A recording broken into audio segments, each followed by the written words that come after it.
Fine paid by breaching, by violating rules, act. That can be one source of government revenue. Similarly, administrative fee means the administrative revenue earned by government for providing different services. For example, if you have to prepare, if you want to make a passport, then you have to pay, I think, 5,000 administrative fee for passport. Similarly, when you have to make certain documents from your village metropolitan city office or ward office, you have to pay certain administrative fee. होइन हामीले जस्तो नगरपालिकाबाट गाउँपालिकाबाट केही डकुमेन्टहरू बनाउनु पर्यो भने त्यहाँ पनि हामीले फीहरू तिर्नुपर्छ. पासपोर्ट बनाउनु भने पर्नु पर्यो भने फी तिर्नुपर्छ. That can be also one source of non-tax revenue. Similarly, grant means the assistance, or grant means is a charity or kind of donation provided by the donor. जस्तो अहिले होइन कोभिडको बेलामा विभिन्न देशहरूले नेपाललाई सहयोग गरिरहेछन्, मेडिकल इक्विपमेन्ट्सहरू दिइरहेछन्. That can be considered as a grant and assistance. Similarly, the income or the revenue earned by the public enterprises means the organization owned by government, such as NTC, Nepal Electricity Authority, Nepal Food Corporation, Nepal Water Corporation. These are the government enterprises, government organization that makes that earns revenue, and which can be also considered one source of government revenue. So the part of the non-tax revenue in total revenue collection of Nepal, around 13 to 15% part is contributed by this non-tax revenue. हाम्रो रेभेन्यूमा हाम्रो जुन बजेटमा चाहिँ लगभग 13 देखि 15%, 13 देखि 18% सम्मको यसको कन्ट्रिब्युसन छ. अनि यो बाहेक यसलाई यसको अरु डिटेल पनि तिमीहरुले यहाँ कोर्समा राखेको छैन. अब पढ्नु पर्ने कुरा यो बाहेक तिमीहरुलाई चाहिँ यो आयो. So what is tax? And a tax is basically a fee or financial charge imposed by government on individuals as well as on organization. Whatever kind of fee, levy, or financial charge is imposed by government, it is known as a tax. It is charged, it is levied, it is imposed on individuals as well as organization. Every individual who has a certain level of income, who has a certain amount of property, must pay tax to the government. Similarly, business organization that earns profit also has to pay tax to the government. So tax is basically imposed by government and on individuals as well as on organizations. So it's a financial charge, it's a fee, it's a levy imposed by government. And in order to impose tax, government must implement tax related laws. Means tax is imposed based on law. Without law, no tax can be levied. So there are different types of tax which are implemented, which have been implemented in Nepal for collecting the tax. For collecting income tax, there is an Income Tax Act 2058. For collecting VAT, there is a Value Added Tax Act 2053. For collecting custom duty, there is a custom duty tax. For collecting excise duty, there is excise duty tax. So tax is levied as per prevailing laws, and there must be tax related law in order to collect the tax. It's a compulsory contribution. Every person who has a certain level of income or certain amount of property must pay tax to the government. It is not a voluntary. It is not a voluntary. Every individual who has a tax liability must pay tax according to the law. Normally tax is levied on individual as well as on property. मान्छेहरुमा पनि कर लगाइन्छ र प्रोपर्टीमा पनि कर लगाइन्छ. अनि the principle behind imposing tax is it is collected from haves and incurred for the benefits of have-nots. It is collected from those individuals who have ability to pay the tax. Means it is collected from haves and it is incurred for the benefits of have-nots. It is incurred for the benefits of those individuals who do not have ability. Simply by paying tax, a taxpayer cannot claim any kind of personal benefit. I paid tax. I paid 1 lakh tax during last year or during previous year.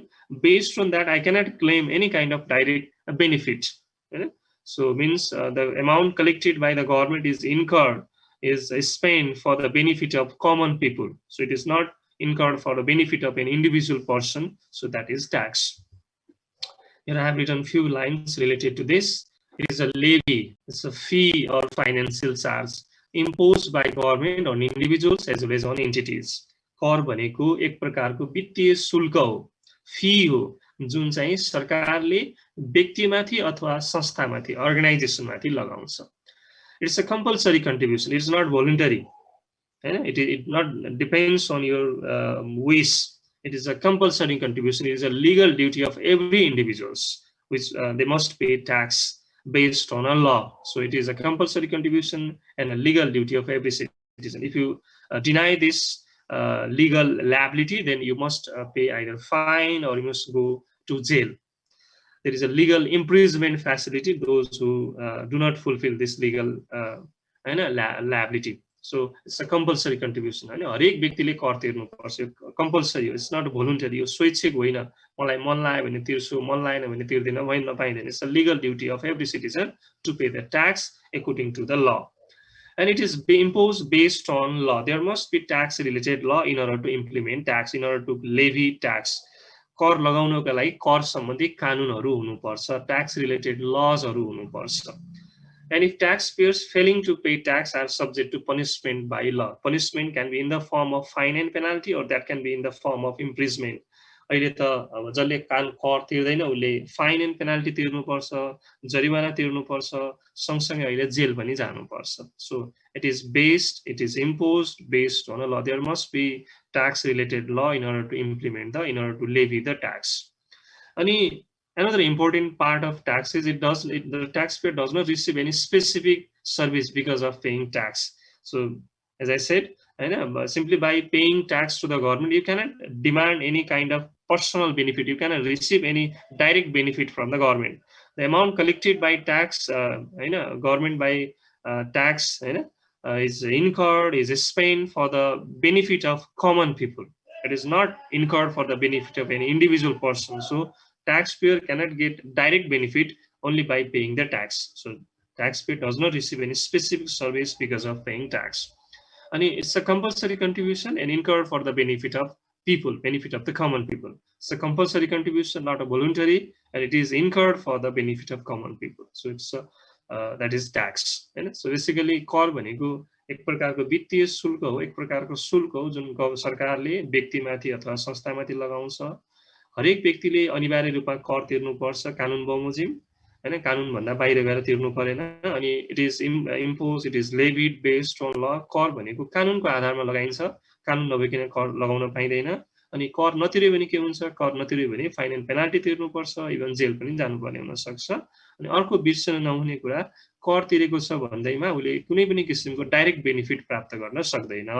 So अनि सरकारले के गर्छ त, then the government incurred that revenue, that tax amount for the benefit of common people. सरकारले collection गरेको त्यो tax अमाउन्टलाई common बेनिफिटका लागि, आम मान्छेको बेनिफिटका लागि त्यसलाई इन्कर्ड गर्छ, खर्च गर्छ. That is known as a tax.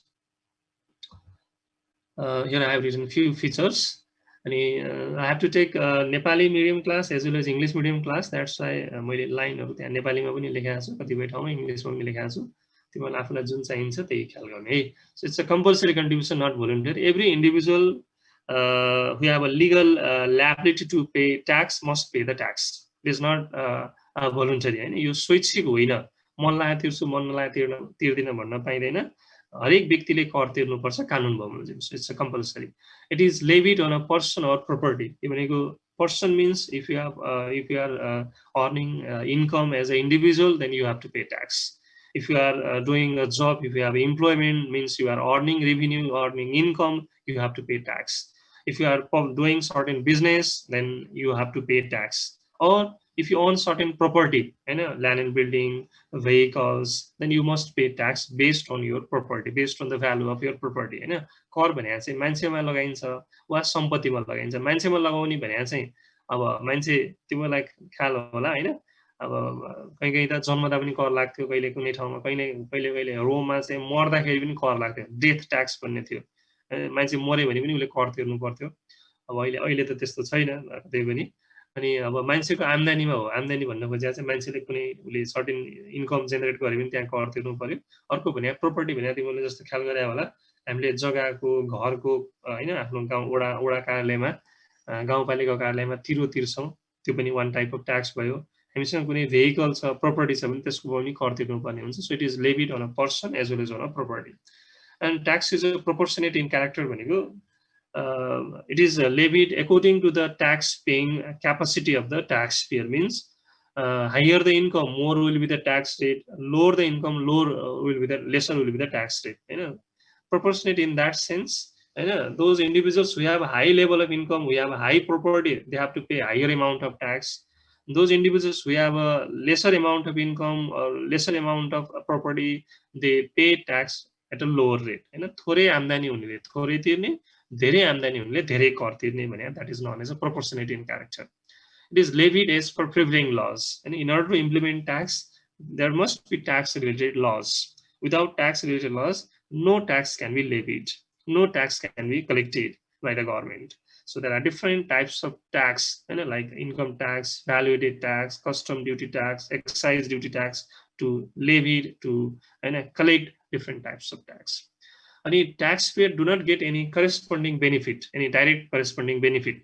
So as a taxpayer, taxpayer cannot claim any kind of personal benefit from the government by simply paying the tax. मैले कर तिरेको छु, मैले सरकारलाई राजस्व तिरेको छु भन्दैमा त्यो मान्छेले कुनै पनि प्रकारको प्रत्यक्ष फाइदाको दाबी गर्न पाउँदैन वा गर्न सक्दैन, हैन? So that is, it is spent for the common interests of people. The tax collected, the revenue collected by the government in the form of tax is incurred, is spent for the benefit of common people. सरकारले करको माध्यमबाट जुन राजस्व सङ्कलन गरे हुन्छ, जुन public revenue collection गरेको हुन्छ, त्यसलाई चाहिँ फेरि आम मान्छेको बेनिफिटका लागि खर्च गरिन्छ।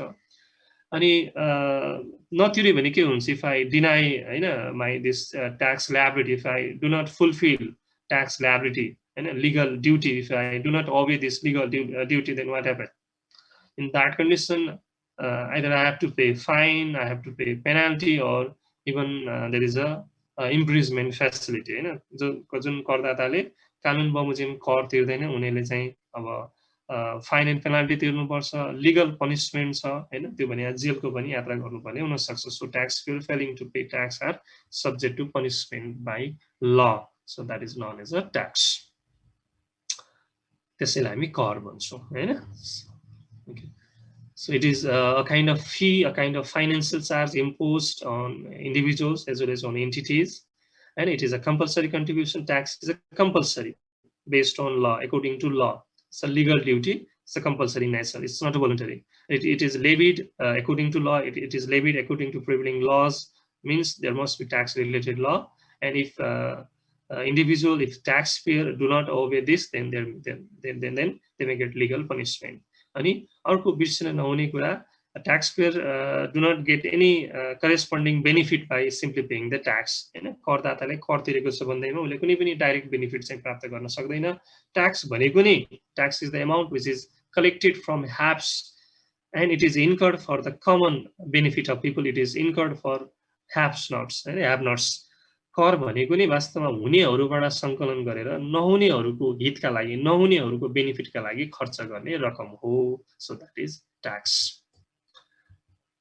So as I explained, and it's a compulsory contribution. It's not a voluntary. मलाई मन लागेन भने तिर्छु, मन लाग्यो भने तिर्दिन भन्न पाइदैन। So it is a legal duty. It is a compulsory. It is levied as per law. So every citizen, every organization must fulfill this duty. So it's a proportionate in character. Proportionate in character means higher the income, higher will be the tax rate, more will be the tax rate. Lower the income, lesser will be the tax rate. And if your property, if your income level is high, then you have to pay a higher amount of tax to the government. If you have less amount of property, then your income is very minimum, in that condition, you have to pay tax at a lower rate, or you may not require to pay tax. In that sense, it is called proportionate.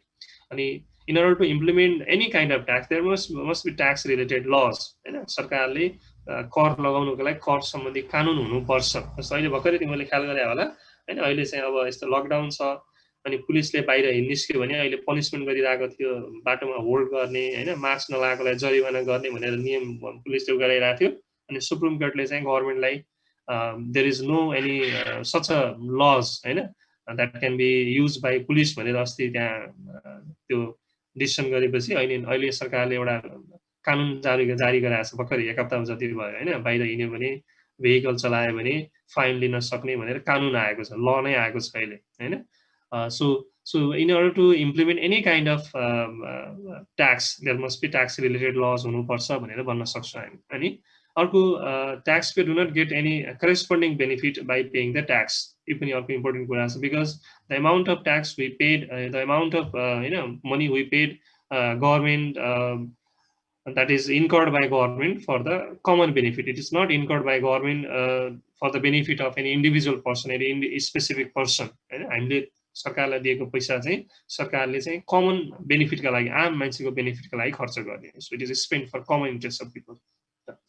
And those individuals who do not fulfill this legal duty, they may get legal punishment. हैन जसले कानुन बमोजिम कर तिर्दैन उसले चाहिँ सजायको भागीदार पनि हुनु पर्ने हुन्छ. So that is features of tax. And then why government collects tax? What is the necessity of implementing tax? The basic reason, the basic purpose of implementing tax is to collect more and more revenue for the government. Government impose tax for collecting the revenue. सरकारले किन कर लगाउँछ भने नि one basic reason is to collect the revenue. संसारभरि नै किन कर लगाइन्छ? Why government around the world implements tax, different kind of tax? Because they implement tax to raise the revenue, to collect the more and more revenue or public revenue, and it is also known as public revenue. सरकारी आय भन्छौँ. कर लगाउनुको मुख्य उद्देश्य वास्तवमा जहाँसुकै संसारभरि नै बढीभन्दा बढी रेभिन्यू कलेक्सन गर्ने हो, बढीभन्दा बढी राजस्व सङ्कलन गर्ने हो हैन, to raise more and more public revenue. And apart from that, the other objectives can be to regulate the economy, to prevent the concentration wealth in a few hands, to redistribute wealth for the common good. But before starting this objectives of this tax, let me ask you this. So please, यहाँसम्म केही छ सोध्नु पर्ने, केही लागेको छ भने please you can ask.